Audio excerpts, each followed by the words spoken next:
Hey YouTube, it's me again. I just wanted to do another one of my kind of long-term reviews, and sorry, I'm just using my cell phone video camera. I don't have a point-and-shoot camera that does video because I use DSLRs, and I haven't upgraded to the new ones to do video yet. So this one I'm going to be doing is the Trackman cordless optical trackball mouse. This is the most expensive trackball that Logitech makes. There's a few reviews online that say that the build quality is garbage. It doesn't, it feels cheap. It doesn't scroll great, stuff like that. But this is a long-term test. I've had this for over a year, so you'll be able to see that yes, these things do last. And I use this every day, so pretty much every day for the last year. I take this when I travel. I just use it everywhere, and you can hear that the buttons are just as crisp as the day that it came out of the package. All the buttons still work. The scroll wheel still works exactly the same. It hasn't become loose. Nothing like that. Just really good build quality. A lot of people said it felt cheap, like it was from a cheap mouse, but I don't know what they want from a scroll wheel on a trackball. But I will agree that the trackball doesn't spin as well as some of the others, but I mean, I'm not into whipping around the screen really fast. This is more the pace of a mouse, maybe just a little bit slower, because sometimes you're, fiddling. But I mean, if you like it really fast, you can turn up the sensitivity and it just rockets. But if you're, I don't know if I dislike that it rolls a little bit slower. I actually kind of like it a little bit better. I should start by saying I really don't like the other trackballs at all, where it's in the middle. I always feel uncomfortable. The only reason why I actually turned to a trackball was because I was getting a lot of stress in my wrists, spending a lot more time on the computer doing work on websites, stuff like that, and my wrists were just getting really sore. So, yeah, I was able to become a lot more comfortable using this. My stress went away in my wrist. I've been able to work long hours with this very comfortably. Ergonomics are really good. Yeah. Anyways, how I hold this, because I know a lot of people have had a problem with this, I just put my pinky right on the right click there, and then I use my ring finger, middle finger to actually scroll, and then my index finger just kind of relaxes there, and then I can actually hit the scroller if I need to or whatever, and then the thumb is obviously for the main buttons there, the back, forth, and then the left click. My only real complaint is that, and I mean this happens with all trackballs because you do use them, but I'm going to try and get the marble out here. The marble is actually really easy to take out. It's just really hard to do it with one hand.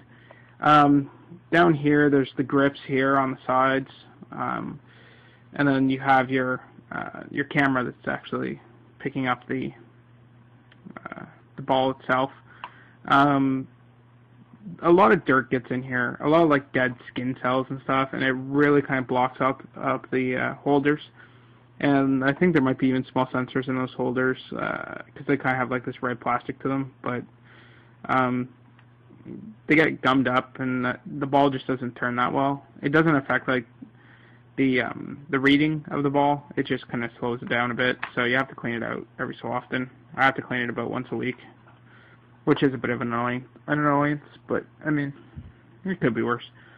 As you can see, all my little pads have fallen off pretty much, but that's fine. I mean, it's over a year old. I don't expect much. The batteries I'm using are Duracell rechargeables. They last forever. I think I've changed it maybe 3 times a year, if that.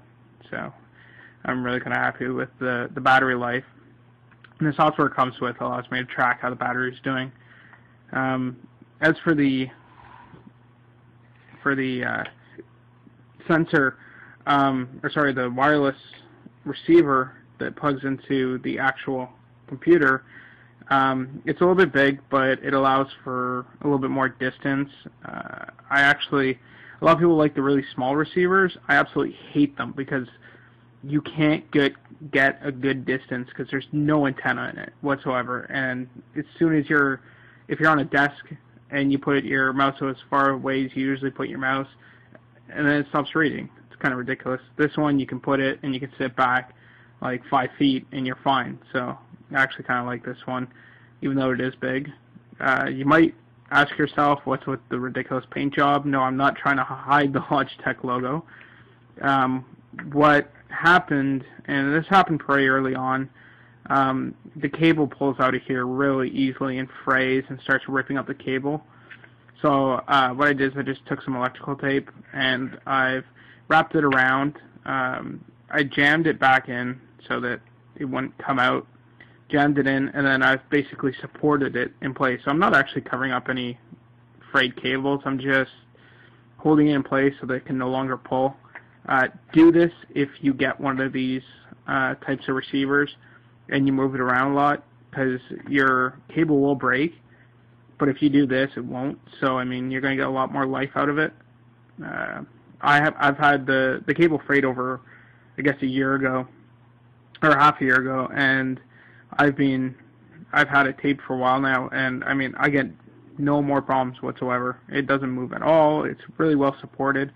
And what I've done is I've just taken the cable, pushed it in, then laid it along kind of loosely along the side, and then taped it so that the tape kind of holds it in place. But that worked well. So yeah, I guess it's kind of disappointing that the cables break so easily, considering, I mean, it's an $80 mouse. But just do the preventative step and do this right away. Anyways, as you can tell, I'm a popular person. Phone's ringing again, so I got a jet, but I'll catch you on the next one.